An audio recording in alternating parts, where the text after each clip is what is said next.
estamos envolvidos numa situação bastante difícil, que traz dificuldades para muitas pessoas, medo, preocupação, mas nós todos, mesmo sofrendo a influência deste medo, dessas preocupações, que estão presentes no coração de todos os homens, nós temos o nosso Deus, que certamente possui domínio sobre todas as coisas. Não são algumas coisas, não. Sobre todas as coisas, todos os eventos, tudo aquilo que se passa está sob o poder deste Deus, embaixo da sua autoridade, embaixo do seu pensamento, do seu propósito. Acontece de, por vezes, não entendermos muito bem os acontecimentos, mas nós não alcançamos a mente de Deus. Nós ainda não sabemos muito bem sobre os caminhos de Deus. Por isso, começamos a achar como outras pessoas que têm coisas fora de lugar. Mas desde o começo da história, o projeto de Deus está se desenvolvendo. Ele vai aos poucos tomando forma. E certamente nós fazemos parte desse projeto. Certamente nós todos estamos sendo vistos por Deus, zelados por Deus. E por que ele assim faz? Porque está em vista o reino de Deus que está perto de chegar.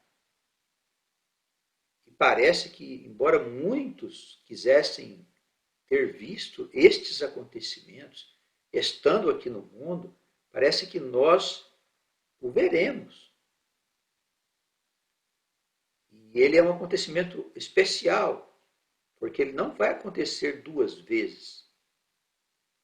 E aqueles que puderem viver e ver este acontecimento glorioso, que é a chegada do reino, não vai se esquecer jamais. A experiência vai ser maravilhosa. Porque toda a injustiça, todas as tristezas que nós estamos vendo, as mentiras, a prostituição e tanta coisa que são abomináveis diante de Deus, tudo isso será tirado da terra. E o mal será esquecido, apenas lembrado como uma história da nossa infantilidade, da infantilidade desta humanidade, deste mundo, destas almas ainda desabilitadas, despreparadas para viver uma verdadeira civilização. Então, é claro que isso é um ponto de vista totalmente diferente daquele tradicional, em que se vive por viver.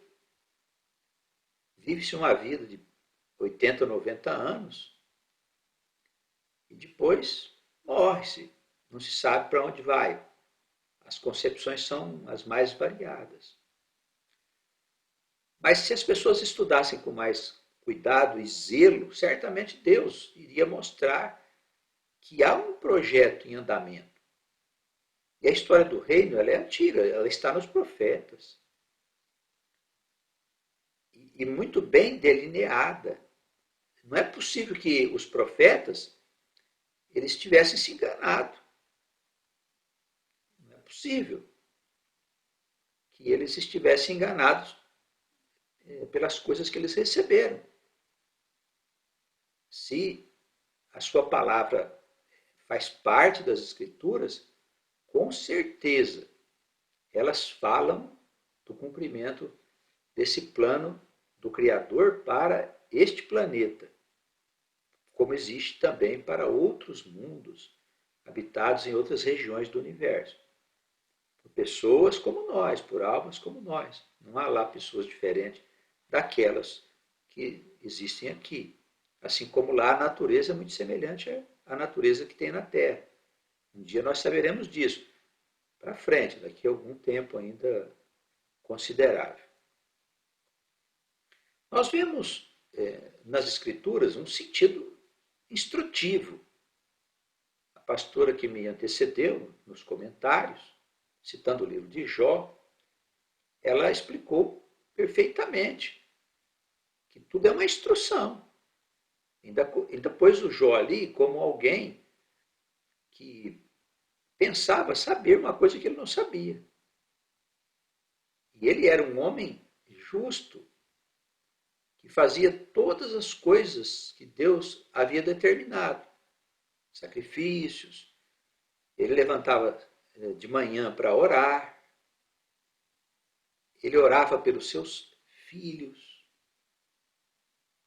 pelos seus empregados, ele era um homem zeloso. Mas ele precisava aprender, assim como nós também, independente do nosso zelo, do nosso saber, nós precisamos aprender, porque somos almas eternas, essa é a grande diferença. No pensamento tradicional, não. Nós fomos gerados, a nossa alma foi gerada no momento da concepção carnal. É o que ensina a teologia tradicional. Mas na ciência de Deus, a alma é eterna, ela foi gerada, ela já existe desde quando o universo foi criado. E as almas foram escolhidas para viver nos lugares do universo. Nós fomos escolhidos para viver neste lugar, no planeta Terra. Nós somos habitantes do planeta Terra. E estamos aqui acompanhando o desenvolvimento dessa civilização há muito tempo, nascendo, vivendo, nascendo, trabalhando, errando, acertando, fazendo a vontade de Deus, contrariando Deus, enfim, vivendo a experiência existencial e, ao mesmo tempo, tendo em nós uma expectativa de que um dia tudo irá bem. Esse é o homem tradicional. Ele tem essa expectativa naturalmente dentro dele, mesmo sem saber o plano de Deus. Mas para nós que sabemos o plano de Deus, é muito mais profundo. Porque está em andamento a construção do futuro. E aí tudo muda, porque o reino de Deus não é mais no céu. Nós não vamos morar no céu. Nós fomos criados por Deus para morar no universo, para morarmos nos mundos, para vivermos fisicamente. Lá no céu nós não temos nada para fazer lá. As coisas são feitas pelos anjos, evidentemente, que são uma categoria de inteligências geradas também do eterno para poder manter a criação em funcionamento. E nos intervalos da nossa experiência existencial, nós também vivemos como eles, ocupados com o quê? Com o que os anjos estão ocupados aqui em torno da Terra? Com o futuro da Terra. Ué, está ocupado com o quê?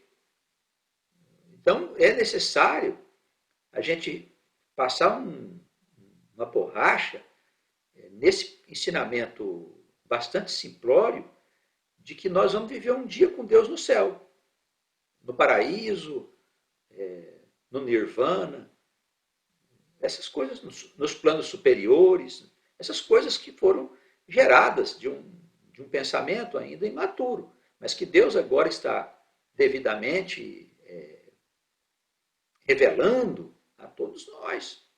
Aqueles que quiserem entender bem qual é o projeto, nós sabemos pelas Escrituras Sagradas. Então, é claro que aprender para nós, entender melhor as coisas, é um fator preponderante. Por quê? Porque nós precisamos entender a vida. Nós vamos continuar vivendo. Nosso corpo vai morrer daqui um pouco, mas vamos nascer na nossa descendência. Essa ideia existe nas Escrituras? Claro que existe. O livro de Daniel fala que ele ia nascer na descendência dele. Que ele ia se levantar na descendência dele. O que é isso? Levantar como? Na descendência dele? Através de representantes? É simples, a alma dele vai nascer de novo. Então nós também seguiremos nascendo dentro da nossa linhagem familiar. Com certeza, nos ocupando de tarefas semelhantes àquelas que nós fizemos. As almas elas são criadas para determinadas funções por Deus, para que o conjunto possa ser completo. Então, isso é o reino de Deus. Há uma expectativa maravilhosa nos nossos corações. O reino de Deus está perto. Então, toda a instrução é importante para nós. É claro que é uma ciência, que não é ciência da escola. Por isso que a gente até fala muito isso, né? Para a pessoa não se confundir. Às vezes você pode ter muitos títulos e não saber nada da ciência de Deus. E quando você morrer, você vai acabar se enrolando do outro lado, porque você não sabe nada do que existe do outro lado. Você não tem noção. Então, a tua alma ficará perdida. Não para sempre, mas um bom espaço de tempo. Então, é outra ciência, é outro conhecimento. É um conhecimento oculto, porque ainda não foi revelado, mas um dia ele vai encher o mundo. E como é que ele funciona em relação à ciência? Ele simplesmente dá sentido à ciência do homem. A ciência do homem não tem sentido. Ela é materialista, é cética. Ela não consegue responder às grandes dúvidas dos seres humanos. Temos, assim, nas Escrituras, toda a instrução que precisamos, o que é necessário para nós compreendermos o projeto de Deus e deixarmos de ter medo da morte, porque a morte é só uma característica da existência física, uma vez que o universo está em transformação, e para melhor, é claro que a nossa vida física também está em transformação. E nós não somos constituídos de um elemento que pode ser transformado de modo a ser eterno. A matéria, o dia que ela for transformada e ser eterna, como alguns religiosos pensam, que um dia Deus vai estalar os dedos e tudo vai virar eternidade, nada vai morrer mais. O dia que isso acontecer, a criação volta para o seio do Criador. Não pode haver na criação nada que seja eterno, no sentido de que não morre mais, ou que vai fazer parar a transformação. Não, tudo vai obedecendo a um ciclo de vida, nascimento, experimentação, experiência, morte física, um estágio, um certo tempo na eternidade, nos céus, nas regiões invisíveis da mesma criação que nós fazemos parte. Retorna, renasce e continua existindo. Tudo que é vivo segue esse ciclo. Por que nós não vamos seguir, nós que somos os homens? Então, isso é uma lei da natureza, é uma lei natural. Isso não tem nada a ver com as religiões. Então, é um conhecimento diferente para quem está buscando entender. Para quem tem as suas crenças, para quem já tem a sua igreja, para quem acha que Jesus é Deus, para quem espera ir morar no paraíso, outros esperam que vão sair voando para o espaço, para entrar no céu, outros acreditam que a cidade lá do céu vai descer para poder as pessoas entrar nela e morar. Enfim, se tudo isso satisfaz a tua alma, satisfaz o teu espírito, continua, meu filho, com a tua fé, fique em paz. Nada como o tempo para transformar as coisas e ensinar quem está na ignorância. Tá bem? Então, não estamos dizendo que nós somos sábios. Mas se nós estivermos errados, com certeza o tempo vai nos consertar. Mas se vocês estiverem errados, também vocês serão consertados pelo tempo. Porque o tempo é a grande oficina da alma. É ele que molda o caráter da alma e a sua sabedoria.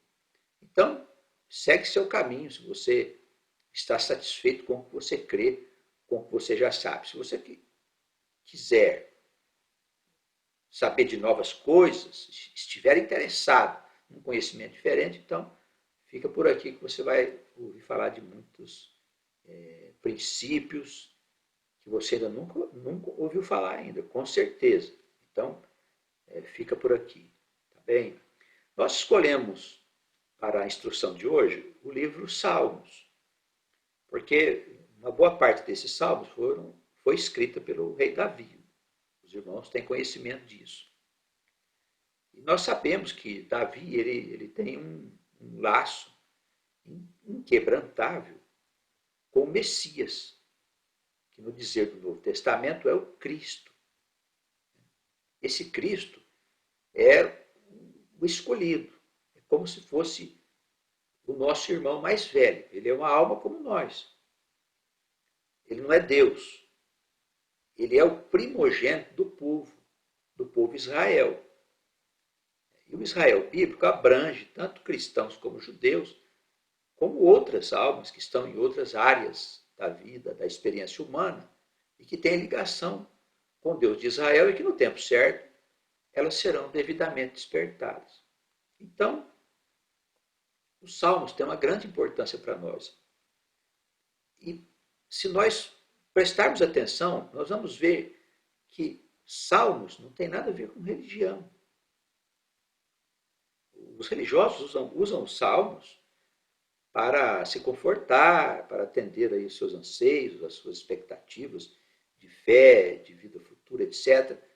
Mas eles não conseguem compreender que salmos não pertencem a esse mundo de sacerdócio. É uma relação direta da alma com Deus. E Davi, ele está à frente de uma casa, a casa de Davi, que é a casa do próprio Cristo. Então Deus fez um pacto com Davi, de que a sua descendência estaria à frente do povo, ao longo de toda a história desta humanidade, até quando cesse a vida no planeta.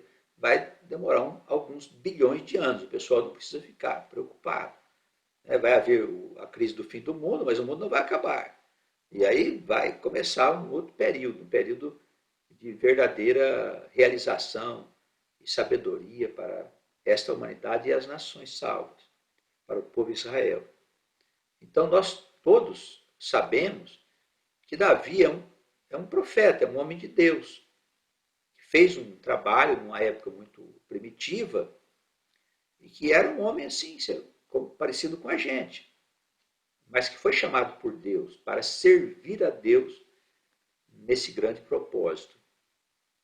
Então, tudo aquilo que se passa com Davi é de grande interesse para nós, porque entendemos melhor a natureza do ser humano.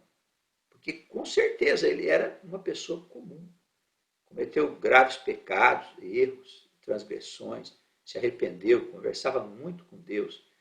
Não ia atrás de sacerdote para falar com Deus, não, como muitos foram na história. Ele falava diretamente com Deus. Então, nós podemos aprender com Davi como se faz essa relação direta com o Eterno. E o Eterno deseja que seja dessa maneira.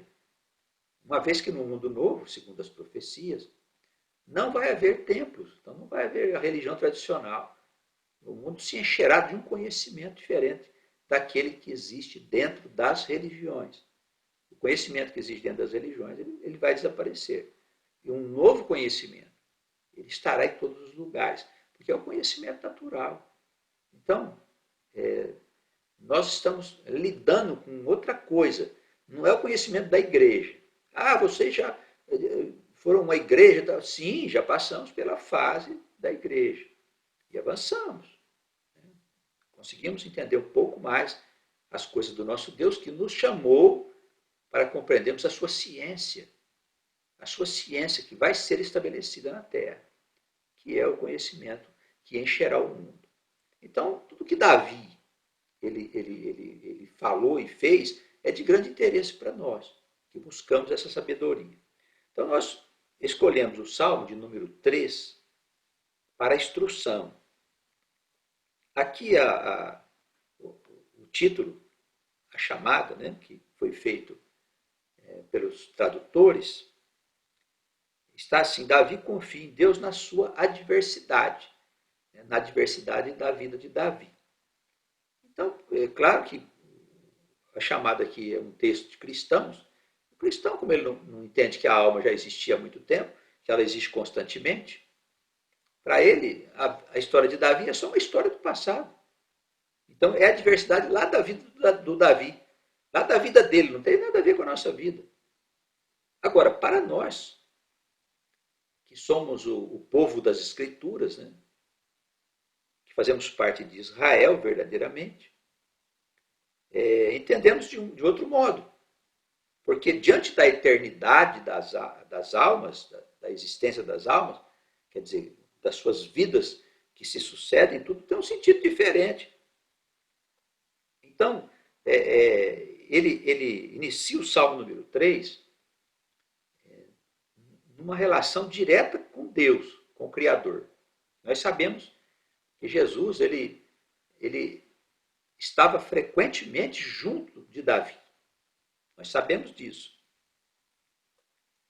E Davi, às vezes, falava com o Senhor, com o Cristo, que é o Messias. Mas aqui no Salmo, nesse Salmo número 3, ele inicia o seu diálogo falando diretamente com o Criador. Senhor, como se tem multiplicado os meus adversários. São muitos os que se levantam contra mim. Então, naquele tempo, ele nem sabia o que estava acontecendo, porque Deus tinha chamado para que ele estivesse à frente do povo como rei. Mas nós sabemos que ele era pastor de ovelhas. Tanto que os Salmos ele reflete muito a vida natural, da natureza, porque Davi ele era pastor e observador de todas as coisas que estavam diante dele.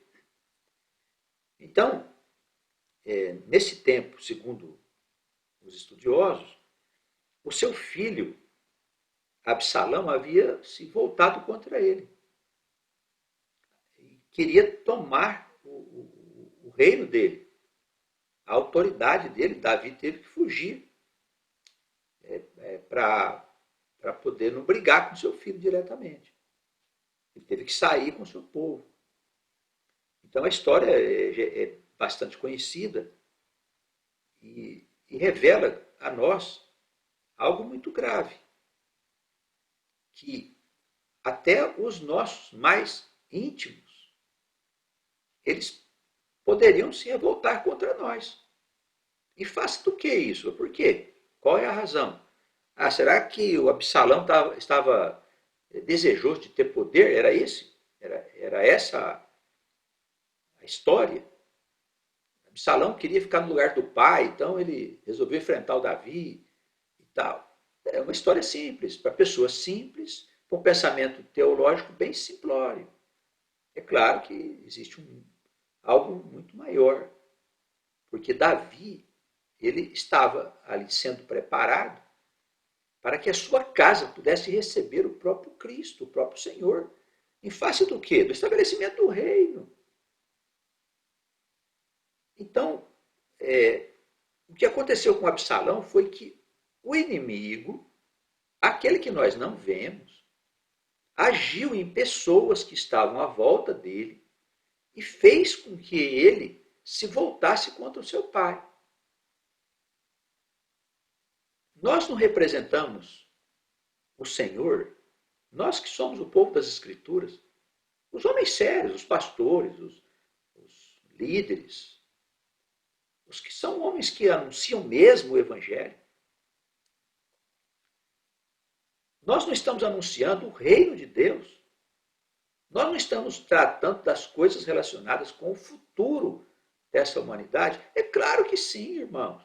É evidente que sim. Então, às vezes, nós temos uma confusão na nossa casa e nós não entendemos muito bem o que está acontecendo. Mas será que Deus não está olhando? Sim, está olhando. E o diabo também. O Satanás vai lá por trás, acha uma pessoa para encher a cabeça do seu filho, da sua filha, do seu marido, da sua esposa, para que eles possam criar situações embaraçosas para você. Como criou para Davi. Absalão era um dos filhos mais queridos do rei. E o diabo conseguiu entrar no coração de algumas pessoas em quem Absalão confiava e encheu a cabeça de Absalão de mentiras. Então, nós precisamos começar a pensar em termos, irmãos, não de pessoas, mas em termos de espírito. O problema é o espírito, não são as pessoas. Naturalmente, se elas estão se revoltando contra você dentro da sua casa, se você é pastor, se você é um líder da casa do Senhor, e os seus filhos estão se revoltando, ou uma filha, seja o que for, a mulher, o marido, olha, com certeza, o diabo está interessado. Se está interessado, é porque as coisas que você está fazendo são coisas importantes. Importantes para quê? Para a sua vida? Que interesse tem em sua vida? Você acha que o diabo tem algum interesse na tua vida, pessoal? Se você vai ser bem ou mal sucedido nos seus negócios, na sua profissão, se a tua relação conjugal vai dar certo ou não. Você acha mesmo que o diabo vai se ocupar de você? Claro que não. Porque simplesmente ele faz de você o que quiser. Ele faz de você, da sua vida, do seu negócio. Ele é senhor do mundo. Ele é o príncipe do mundo. Ele faz o que quiser. Do mesmo modo que ele foi atormentar o Jó. É claro que sob a permissão de Deus, é Deus que permite. Mas que ele faz, ele faz. Então por que ele está tão preocupado com você? Porque você anuncia a palavra que vai libertar o mundo das trevas, das mãos de Satanás. Os irmãos estão entendendo? Então, quando Davi aqui na introdução do Salmo fala assim, Senhor, como tem se multiplicado os meus adversários, são muitos os que se levantam contra mim. Estava falando até meu filho. Tem um salmo que fala reflete bem os laços que Jesus tinha com os seus discípulos, né, inclusive com Judas. E o Judas o traiu e teve que traí-lo, porque ele cumpria uma missão terrível, que era entregar ao Senhor. Então, o Salmo diz assim que até o meu companheiro, em quem eu tanto confiava, levantou contra mim o seu calcanhar. Aquele que sentava na mesa com ele, que comia da comida deles, levantou-se contra ele. Então, nós precisamos começar a entender as coisas, irmão, mais por um nível de espírito do que de pessoas. E como é que a gente repreende o espírito?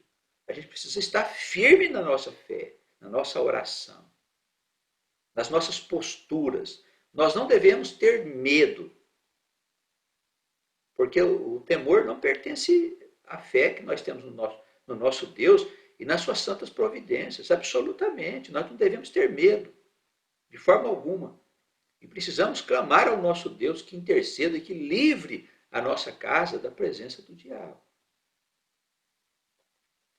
Os irmãos, se havendo tempo, né, eu entendo que os irmãos são muito ocupados, mas havendo tempo, leia a vida de Davi, vê o que aconteceu na vida dele, o que aconteceu com a família dele, em volta dele, o inferno que foi em volta da vida dele. Por causa do quê? Por causa de Davi? Acha mesmo que o diabo estava interessado em Davi? Ou nas suas mulheres, na bagunça que era a vida dele? O diabo poderia virar aquilo tudo do avesso.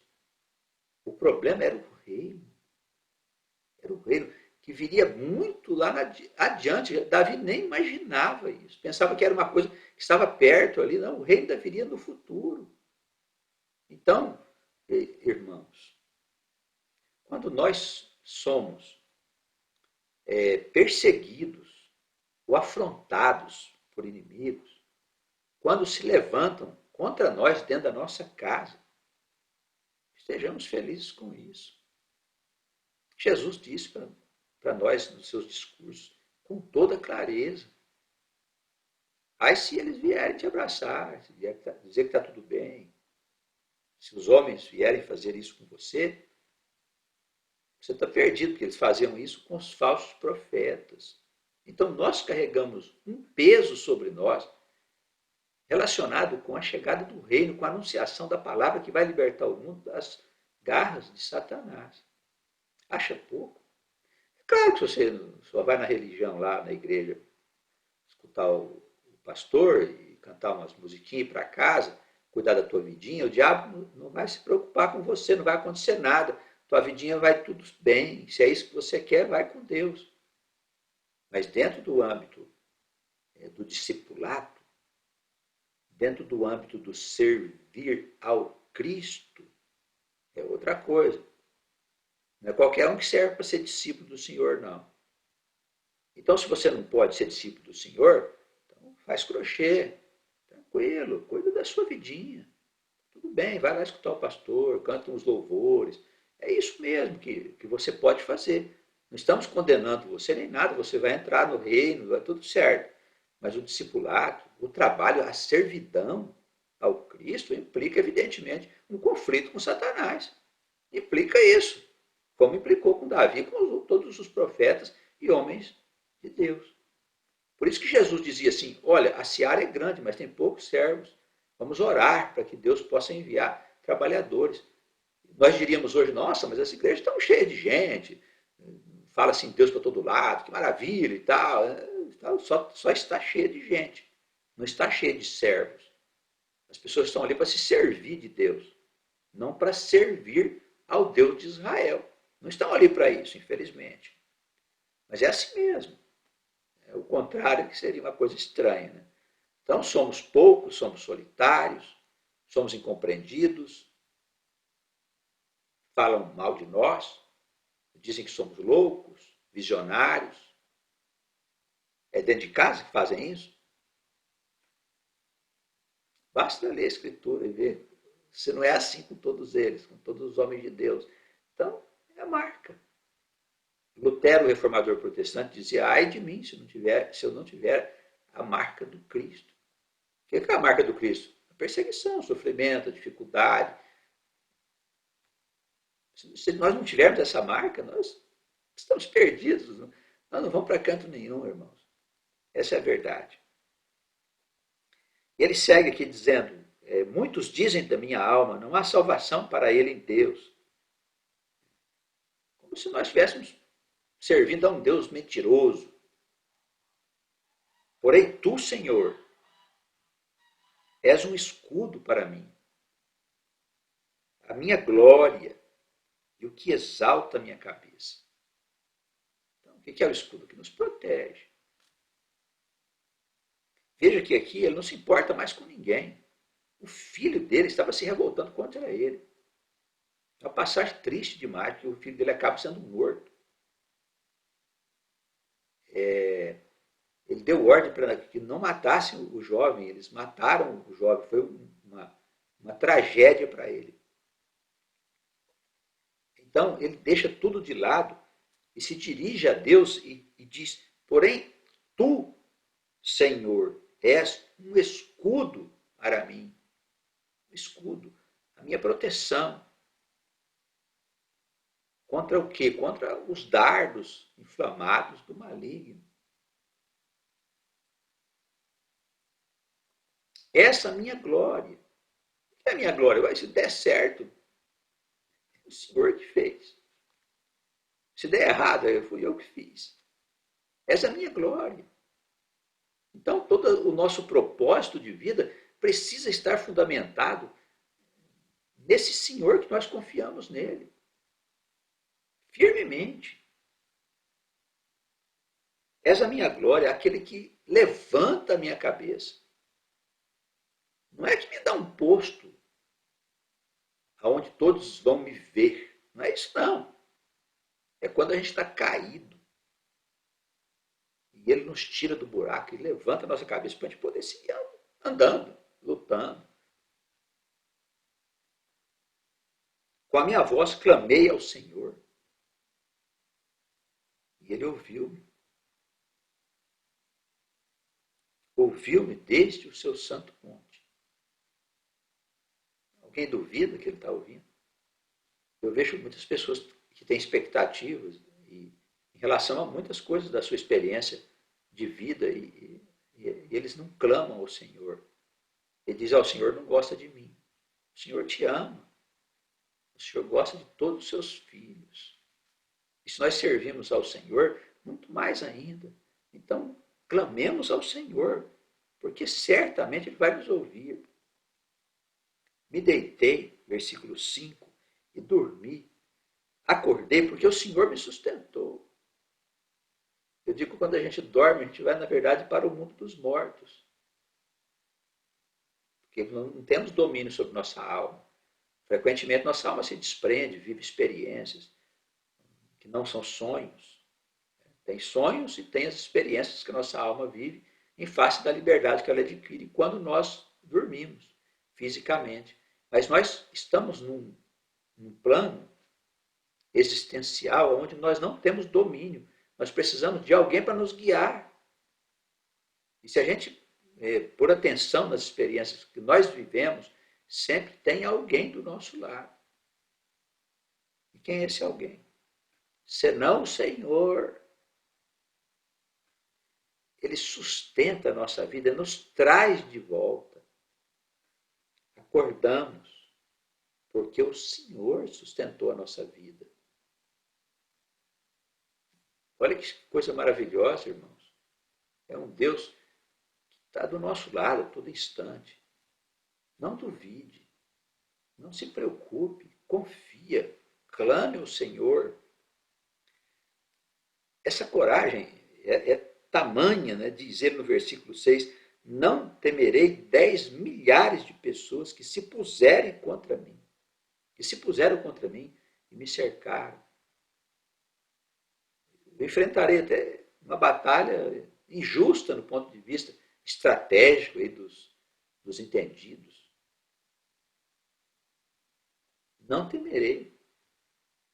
Por quê? Porque se Deus estiver comigo, que mal eles poderão me fazer? Tirar a minha vida? Perderão seu tempo. Por causa do reino? Se nós morremos por causa do reino,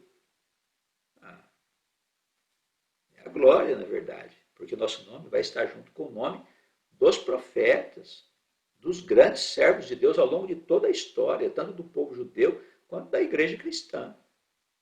Muitos homens perderam as suas vidas, foram humilhados por causa do quê? Por causa da palavra de Deus, da palavra libertadora, da palavra que conduzirá o mundo ao reino glorioso do nosso Pai.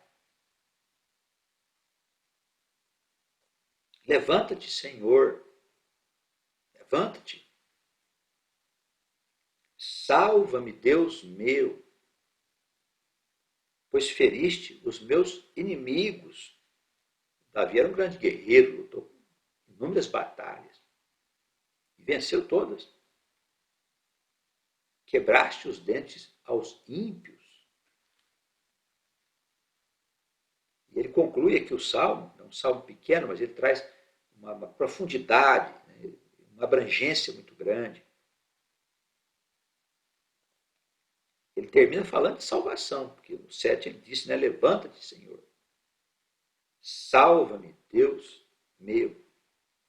Então, ele não fala assim, levanta-te, Senhor, me coloca num lugar glorioso, me dê vitória, resolve meus problemas lá em casa, meus filhos desobedientes, a confusão das minhas mulheres e não sei o quê. Não fala nada disso.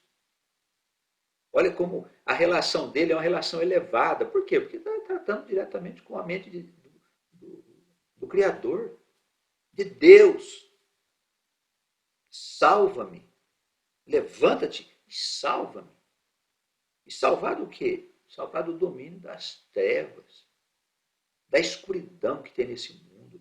Só Deus salva, só o Senhor salva, irmãos. Ninguém salva, não tem pastor, não tem doutrina, não tem nada, nem escritura. Você pode ler a escritura de Gênesis ao Apocalipse, pode ler livros de teologia, pode ler o que você quiser, pode estudar quando você quiser. Só Deus salva, porque só Ele tem autoridade sobre o diabo. Só Ele tira a mão do maligno, dos nossos lombos. Então a salvação vem do Senhor. A salvação vem do Senhor. Não é esforço teu, não. É diferente daquela história que eu vou estudar, eu preciso me preparar, preciso me tornar uma pessoa com muito conhecimento para poder me elevar e viver com Deus no nirvana, no plano superior. Não tem nada disso, irmão. A salvação vem de Deus. Ela não parte de nós. Se você quiser, é salvação. Se não quiser, digo que serás condenado. Aí eu não acredito. Espera aí. Quero ver você se livrar da morte. Não tem como. Então ela chega. O dia que chegar, você vai começar a pensar. Já que você não acredita. A salvação vem do Senhor. Para todos? Sim. Para todos que quiserem. Mas para o seu povo em especial. O grupo de almas que ele escolheu lá atrás, quando tudo começou, para treinar essas almas, para educar essas almas, desenvolver a potencialidade, os dons destas almas. São alguns milhões de almas. para que elas possam ajudar no futuro, na hora de reorganizar a vida e de acertar a instrução das nações. São essas almas que vão dizer para onde vai o mundo, irmãos. É claro que isso não tem nada de política. Os irmãos entenderam, não tem nada ligado com política. É uma coisa que não envolve o homem, envolve Deus. A não ser que não sejam verdadeiras as coisas de Deus, não sejam verdadeiras. Assim pensam os descrentes, né? Mas nós não, nós cremos. Eles não vão impedir nós de acreditarmos no nosso Deus e nas suas promessas. Então, a salvação vem do Senhor, lembre-se disso. Vem. Se você vai pedir salvação para alguém, fale com quem tem a salvação. A salvação pertence ao Senhor. Vem dele. Então, fale com o Senhor. Salva meu filho, salva minha filha, salva meu marido, salva minha esposa, meus pais, meus irmãos, meus conhecidos, a quem você quiser, pede ao Senhor para que ele possa salvá-los. Com certeza, o Senhor é bom. É bom. Você diz assim, eu acho que não tem conserto, porque vive no pecado. Fale com o Senhor. Tudo tem conserto. Lembre-se que eles tiravam água da pedra. Quem vai temar com o Senhor? Quem vai assistir? Como disse o livro de Jó lá, o Senhor diz para ele, você vai contender com o Criador? Vai contender com o Criador? Cai em si, meu amigo. Tenhamos nós todos alegria de nós estarmos recebendo esse entendimento, é um entendimento que vai nos dar uma completude das coisas, porque nos permite olhar de Gênesis ao Apocalipse, nos permite ver que nós não estamos diante de duas escrituras, mas de uma só escritura.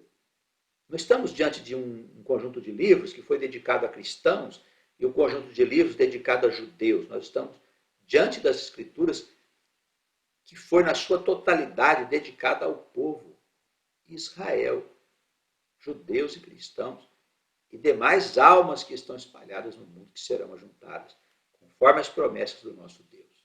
Sejamos abençoados, todos nós, guardados no profundo amor do Senhor, que Ele possa zelar da nossa vida, preparar o nosso futuro, nos ajudar com as enfermidades, com as provas que nós ainda teremos que passar, com os nossos medos, nossas angústias, que o Senhor possa nos encher da sua graça, do seu amor, da sua bondade, e o seu manto misericordioso possa cobrir os nossos pecados, para que a gente possa sair vencedores desta grande batalha, que é a vida nesse tempo que antecede a chegada do Rei.